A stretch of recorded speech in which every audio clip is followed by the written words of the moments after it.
না দুর্নীতি, বাংলার রাজনৈতিক ভবিষ্যৎ ঠিক করবে কোন তত্ত্ব, সেটা নিয়েই শুরু হয়েছে টানাপোড়েন। একের পর এক জনসভায় বিজেপির কেন্দ্রীয় নেতারা দুর্নীতির প্রশ্নে তৃণমূল সরকারকে কোণঠাসা করতে ব্যস্ত। একইভাবে পরপর জনসভা থেকে কেন্দ্রীয় দুর্নীতি নিয়ে তোপ দেগে চলেছেন মমতা বন্দ্যোপাধ্যায়।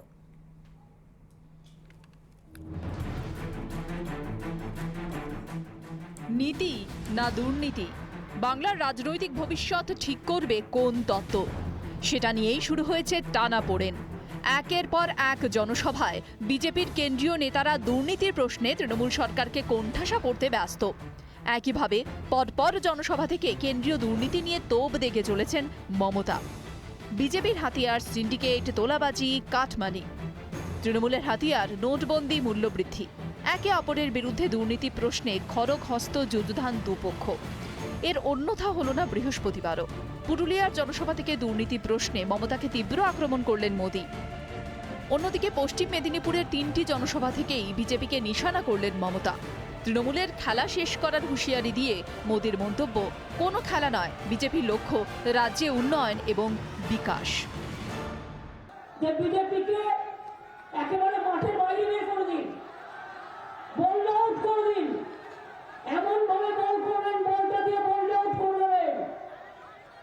আর যদি ফুটবল খেলেন, বাড়ির ওপর দিয়ে বল চলে যাবে, তবু আমাদের গোল দিতে পারবে না, গোল আমরা ওদের দেবো। দিদি বলেন খেলা হবে, বিজেপি বলে চাকরি হবে। দিদি বলেন খেলা হবে, বিজেপি বলে বিকাশ হবে। উন্নয়নের ইস্যুকে দূরে ঠেলে একে অপরের বিরুদ্ধে দুর্নীতি ইস্যুকেই হাতিয়ার করে চলেছে তৃণমূল বিজেপি। 2016 বিধানসভা ভোটের আগেই প্রকাশ্যে এসেছিল নারদা স্টিং কেলেঙ্কারি। সেবারেই তৃণমূল সরকারের বিরুদ্ধে দুর্নীতি নিয়ে সুর চড়িয়েছিল বিজেপি, কিন্তু তাতে খুব একটা হালে পানি পায়নি গেরুয়া শিবির। একক সংখ্যাগরিষ্ঠতা নিয়ে রাজ্যে ক্ষমতায় ফিরেছিল তৃণমূল কংগ্রেস। রাজনৈতিক মহলের বক্তব্য, এবারের পরিস্থিতি অনেকটাই আলাদা। গত 5 বছর ধরে ধারাবাহিকভাবে মমতা সরকারের বিরুদ্ধে একাধিক দুর্নীতি ও কেলেঙ্কারি নিয়ে তোপ দেখে চলেছে বিজেপি। সারদা নারদার সঙ্গে যুক্ত হয়েছে কয়লা ও গরু পাচার। একইভাবে নোটবন্দি নিয়ে কেন্দ্রীয় সরকারের বিরুদ্ধে মুখ খুলেছেন মমতা। একটা মা বোনেদের অসম্মান করতে পারেন? আপনি আমার বাড়িতে ঢুকে গিয়ে একটা বাচ্চা মেয়ে 22-23 বছর বয়স, একটা বউ, ঘরের কন্যা, ঘরের বউ, তাকে কয়লা চোর বলছেন, আর কয়লা চোরদের নিয়ে নিজে করে তুলে বেড়াচ্ছেন। লজ্জা করে না? আজ আমাদের ঘরের মা বোনেরা কয়লা চোর, আর তোমার সারা গায়ে ময়লা লেগে আছে, সারা গায়ে ময়লা লেগে আছে। নোটবন্দির টাকা গেল কোথায়? নরেंद्र मोदी जवाब दो। हर भाजपा कार्यकर्ता को विश्वास दिलाता हूं, 2 मई को बीजेपी की सरकार बनने के बाद हर अत्याचारी पर कानून के मुताबिक कार्रवाई होगी। बीजेपी की सरकार में कानून का राज फिर से स्थापित किया जाएगा। क्रिमिनल, माफिया और भ्रष्टाचारी को कानून जेल के हवाले करके रहेगा।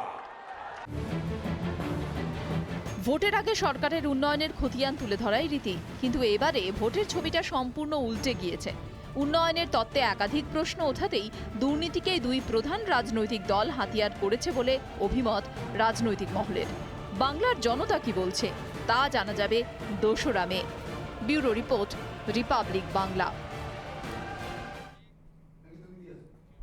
ভোট যত এগিয়ে আসছে ততই উত্তপ্ত হচ্ছে নন্দীগ্রাম। নন্দীগ্রামের 2 এলাকায় শুভেন্দু অধিকারীর জনসংযোগ কর্মসূচির আগে বিজেপি কর্মীদের ওপর হামলার ঘটনা ঘটল। কাঠগড়ায় সেই তৃণমূল। অভিযোগ অস্বীকার করেছে ঘাসফুল শিবির।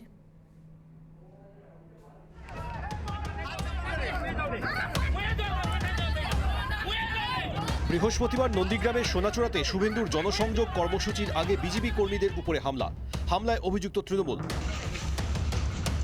এদিন সকাল 10টাতে সোনাচূড়াতে জনসংযোগ কর্মসূচি ছিল সিপিএম প্রার্থী মীনাক্ষী মুখোপাধ্যায়। 10:30 নাগাদ এই একই জায়গায় জনসংযোগ কর্মসূচি করার কথা ছিল শুভেন্দু অধিকারীর। সেই মতো প্রস্তুতি নিচ্ছিলেন এলাকার বিজেপি কর্মী সমর্থকরা। অভিযোগ, ঠিক সেই সময় বিজেপি কর্মীদের উপরে হামলা চালায় তৃণমূল আশ্রিত দুষ্কৃতীরা। ওরা বিজেপির কাজ করি এবং বিজেপির একটা মঞ্চ তৈরি করে সেখানে দাদা যাওয়ার কথা ছিল, সেই জন্য সেই মঞ্চ বানাচ্ছিলাম। আপনারা কি সেখানে অ্যাটেন্ড করার জন্য? হ্যাঁ বাবু, আমি পদাধিকারী ওইখানে ছিলাম। আচ্ছা আচ্ছা। পাশাপাশি নন্দীগ্রামের কালীচরণপুরও বিজেপি কর্মীদের উপরে হামলার অভিযোগ উঠেছে। সেখানেও শুভেন্দুর কর্মসূচির জন্য মঞ্চ বাঁধার কাজ করছিলেন বিজেপি কর্মীরা। সেখানেও আচমকা তৃণমূল আশ্রিত দুষ্কৃতীরা হামলা চালায় বলে অভিযোগ। গোটা ঘটনায় বিজেপির 7-8 জন কর্মী জখম হন। এদিন আহতদের রেয়াপাড়া স্বাস্থ্য কেন্দ্রে দেখতে যান কেন্দ্রীয় মন্ত্রী ধর্মেন্দ্র প্রধান। हमारी भारतीय जनता पार्टी के प्रत्याशी शुभेंदु अधिकारी की जनसंपर्क अभियान आज इस इलाका में था। मैं भी उनके साथ देने के लिए, उनके लिए आशीर्वाद मांगने के लिए यहाँ आया था, लेकिन टीएमसी की गुंडाओं के द्वारा स्थानीय पुलिस की सहयोग से प्रतिपक्षियों के ऊपर जानलेवा हमला हो रही है। हॉस्पिटल की गेट के सामने भी दहशत पैदा करने का कोशिश किया जा रहा है। यह प्रजातंत्र में ग्रहणीय नहीं है। बंगाल की जनता इस पर कठोर से कठोर जवाब देगी। ঘটনায় হাতাহাতিতে জখম হয়েছেন 2 জন তৃণমূল কর্মী। তাদের নন্দীগ্রাম সুপার স্পেশালিটি হাসপাতালে ভর্তি করা হয়েছে। সেখানে আহতদের দেখতে যান তৃণমূল নেত্রী দোলা সেন। পুরো ঘটনার দায় বিজেপির ওপরে চাপিয়েছে তৃণমূল। বিধানসভা নির্বাচনের দিন যতই এগোচ্ছে ততই অশান্ত হচ্ছে নন্দীগ্রামের সকালে সোনাচূড়া এবং গড়চক্রবেড়িয়া এলাকায় 2টি বিক্ষিপ্ত ঘটনায় দুপক্ষের জখম হয়েছেন প্রায় 8 জন। আর এদের চিকিৎসা চলছে, তৃণমূলের চিকিৎসা চলছে নন্দীগ্রামে, এবং পাশাপাশি রেয়াপাড়ায় চিকিৎসা চলছে বিজেপি কর্মী সমর্থকদের। ফলে এলাকাবাসীদের আতঙ্ক ক্রমশই বাড়ছে, কারণ যতই দিন এগোচ্ছে ততই অশান্ত হতে শুরু করছে নন্দীগ্রাম এলাকায়। অর্থাৎ নিরাপত্তার বিষয় বা পুলিশি নিষ্ক্রিয়তায় কিন্তু ধর্মেন্দ্র প্রধানের মুখ থেকে উঠেছে। পূর্ব মেদিনীপুরের সোনাচূড়া থেকে প্রসূন বন্দ্যোপাধ্যায়, রিপাবলিক বাংলা। চোট, আঘাত, সহানুভূতি, ফের 3 ফর্মুলাকে ভোট অস্ত্র বানালেন মমতা বন্দ্যোপাধ্যায়। বৃহস্পতিবার 3 জনসভায় বারবার নিজের পায়ের আঘাত নিয়ে বিজেপিকে তোপ দাগলেন তৃণমূল নেত্রী। পাশাপাশি ভোটের সময় বিজেপির বিরুদ্ধে ফের টাকা ছড়ানোর অভিযোগ তুললেন তৃণমূল নেত্রী।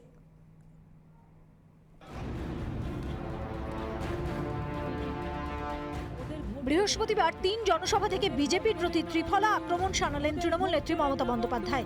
হুইল চেয়ারে বসে ফের নিজের পায়ের আঘাত নিয়ে সরব হলেন তৃণমূল নেত্রী। আপনারা জানেন আমার জীবনে এটা শুধু একটা আঘাত নয়, বারবার অনেক আঘাত আমি পেয়েছি। বলতে পারেন জিন্দা লাশের মতো আছি। রাজনৈতিক মহলের একাংশের মতে নন্দীগ্রামে আহত হওয়ার পর থেকেই হামলার বিষয়ে প্রচারে ঝড় তুলেছেন মমতা বন্দ্যোপাধ্যায়। লক্ষ্য এখানে একটাই, নিজেকে আক্রান্ত প্রমাণ করে সহানুভূতির ভোট। এদিনের জনসভায় ফের এনআরসি এনপিআর ইস্যু উস্কে দেন মমতা। গয়না শিল্পে কাজ করুক, মৃৎশিল্পে কাজ করুন, ভোটের দিন এসে ভোটটা দিতে বলবেন। কেন বলুন তো? তা না হলে আপনার ভোটার লিস্ট থেকে নাম কেটে দিয়ে বলবে তুমি বাদ। আসামে যেমন 14 লক্ষ মানুষকে ঘরছাড়া করে দিয়েছে, বাদ করে দিয়েছে, সেই রকম বিজেপি চেষ্টা করবে। আমি কিন্তু এনপিআর বাংলায় করতে দিইনি। এনআরসি ইস্যুর পাশাপাশি বিজেপি শাসিত উত্তরপ্রদেশে দলিতদের উপর নির্যাতনের অভিযোগে সরব হন তৃণমূল নেত্রী। হাতরাসে একটা মেয়ে, তাকে রেপ করলো, করার পরে মেয়েটা দৌড়চ্ছে, মেয়েটাকে আগুন দিয়ে জ্বালিয়ে দিল। এরপর ওর বাবা যখন বলতে গেল, ওর বাবাকেও খুন করে দিল। এদিনের কলাইকুণ্ডার জনসভায় রেল কর্মীদের উদ্দেশ্যে বিজেপিকে ভোট না দেওয়ার আবেদন রাখেন তৃণমূল সুপ্রিমো। আজকে রেলটাকে বিক্রি করে দেওয়া যদি দেওয়া হয়, তাহলে রেলের আমার কর্মচারীদের চাকরি কি বাঁচবে? বাঁচবে না। আমি রেল কর্মীদের কাছে আবেদন জানাবো, একটা ভোটও বিজেপিকে দেবেন না। আজকে ইন্ডিয়ান রেলওয়েকে বিক্রি করে দেওয়ার চক্রান্ত চলছে। 3 জনসভাতেই বিজেপির প্রতি আক্রমণাত্মক মেজাজে ছিলেন তৃণমূল নেত্রী। আর 3 জনসভাতে সবচেয়ে বেশি যে বিষয়ে মমতা জোর দেন তা হলো তার পায়ে আঘাত এবং চক্রান্তের তত্ত্ব। রাজনৈতিক মহলের একাংশের ধারণা, হুইল চেয়ারে বসে পায়ের চোট নিয়ে বারবার চক্রান্তের অভিযোগ তুলে মমতা বন্দ্যোপাধ্যায় আসলে সিম্প্যাথি ফ্যাক্টরে ভোট টানতে চাইছেন। মুখ্যমন্ত্রী তথা তৃণমূল সুপ্রিমো মমতা বন্দ্যোপাধ্যায় তিনি বলেছেন যে এভাবে তিনি ভাঙা পাই খেলে যাবেন এবং যখন তাকে ভোটে জিতিয়ে আনা হবে সেই সময় এই জঙ্গলমহলের মানুষের কাছেই এসে জোড়া পায়ে অর্থাৎ তিনি অক্ষত পায়ে এসে যখন তিনি সুস্থ হয়ে যাবেন তখন তিনি তাদের কাছে নিজের পায়ে এসে তাদেরকে সম্মান জানিয়ে যাবেন, অভিনন্দন জানিয়ে যাবেন। ক্যামেরায় বিশ্বরূপের সঙ্গে বিশাখা রুদ্র, রিপাবলিক বাংলা।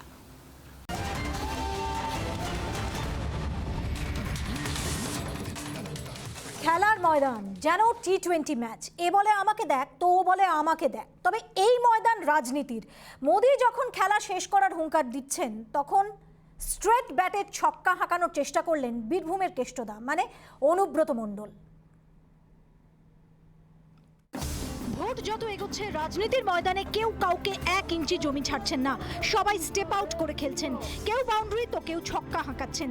মোদি যখন খেলা শেষ করার হুঙ্কার দিচ্ছেন তখন আবার ছক্কা হাঁকানোর চেষ্টা অনুব্রত মণ্ডলের। বড়জোড়ায় দলীয় প্রার্থীর সমর্থনে আবার বেফাঁস অনুব্রত। খেলা হবে, যে ধরনের খেলা চাইবে সে ধরনের খেলতে রাজি আছি। ভয়ঙ্কর খেলবো, বাড়িতে বাড়িতে খেলবো, এই মাটিতেই খেলবো, পালিয়ে যাব না, উইনার হয়ে যাব। সম্প্রতি গুজরাটের বল্লভভাই প্যাটেল স্টেডিয়ামের নাম বদল প্রসঙ্গেও বিস্ফোরক অনুব্রত মণ্ডল ওরফে কেষ্টদা। প্রধানমন্ত্রী নরেন্দ্র মোদীর নাম নিয়ে অশালীন মন্তব্য করে বসেন বীরভূমের কেষ্টদা। গুজরাটে বোধহয় আপনারা জানেন একটা স্টেডিয়াম ছিল বল্লভভাই প্যাটেলের নামে। না ওটা বোধহয় ওর বাবার জমিদারি ছিল, ওর দাদু করে দিয়ে গেছিল, তার জন্য ওর নিজের নামটা বসিয়ে দিল। লজ্জা লাগে না নরেন্দ্র মোদী? ভোটের ফাইনাল ম্যাচে কে কাকে পিছনে ফেলবে সেটা সময় বলবে। তবে তার আগে ওয়ার্ম আপ ম্যাচে বাউন্ডারি হাঁকাতে গিয়ে কেউ কেউ যে শালীনতা হারিয়ে ফেলছেন তা স্পষ্ট। রাজনীতির ময়দানে খেলা হবে শব্দটি এখন ভীষণভাবে ইন। একদিকে অনুব্রত মণ্ডল আবার যখন হুঙ্কার ছেড়েছেন ঠিক সেই দিনেই প্রধানমন্ত্রী খেলা শেষ করার ডাক দিয়েছেন। ঠিক সেই দিনে অনুব্রত মণ্ডল বড়জোড়ায় প্রার্থীর সমর্থনে গিয়ে প্রচার করছিলেন, আর সেখানেই আবারও বিস্ফোরক অনুব্রত মণ্ডল। স্টেপ আউট করে খেললেন তিনি, বললেন যে খেলা হবে, খেলাটা তিনি খেলবেন, ভয়ঙ্কর খেলা হবে। পাশাপাশি বললেন যে পালিয়ে যাব না, পালিয়ে যাবে। ক্যামেরাম্যান মিরাজের সঙ্গে রেনেসা চক্রবর্তী, রিপাবলিক বাংলা। বাংলায় ভোট প্রচারে এখন স্টার ক্যাম্পেনারদের রমরমা। কেউ প্রার্থী হয়ে প্রচারে, কেউ প্রার্থীর হয়ে প্রচারে। দলীয় প্রার্থীর সমর্থনে প্রায় প্রতিদিনের মতো এদিনও মেদিনীপুরে প্রচার সারলেন দীপক অধিকারী। প্রচারের ফাঁকে রিপাবলিক বাংলায় এক্সক্লুসিভ সাক্ষাৎকার দিলেন তিনি। কি বললেন দেব, আসুন আপনাদের শোনাই এবার।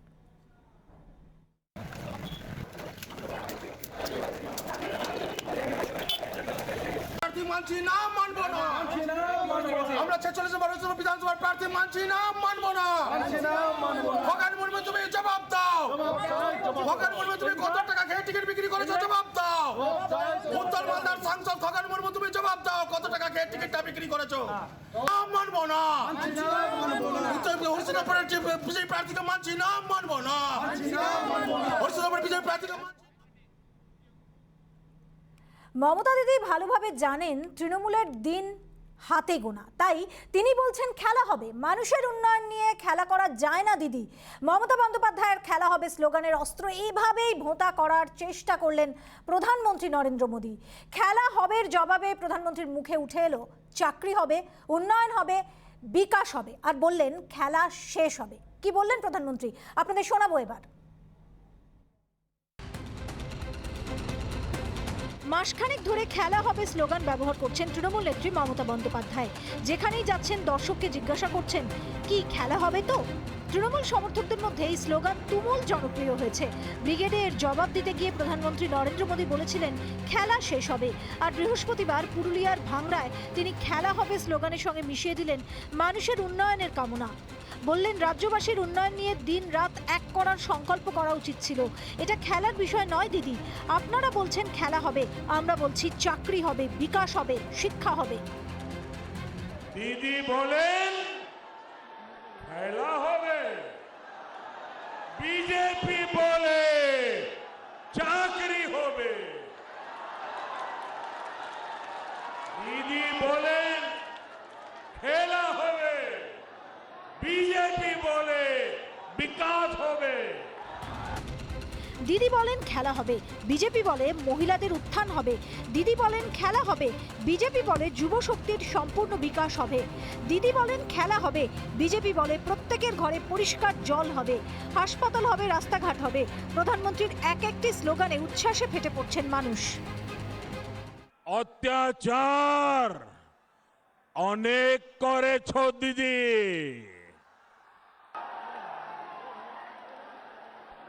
ভয় দেখানোই তোমার অস্ত্র। রুখে দাঁড়াবে এবার বাংলার মানুষ মা দুর্গার আশীর্বাদে, করবে তোমায় পরাস্ত। মোদী বুঝিয়ে দিয়েছেন খেলা হবে স্লোগানকে অন্যদিকে ঘুরিয়ে দিতে তার মতো পারদর্শী আর কেউ নেই। মমতাকে আক্রমণ করে তিনি বলেছেন বাংলার মানুষের উন্নয়নের থেকে দিদির বেশি খেলার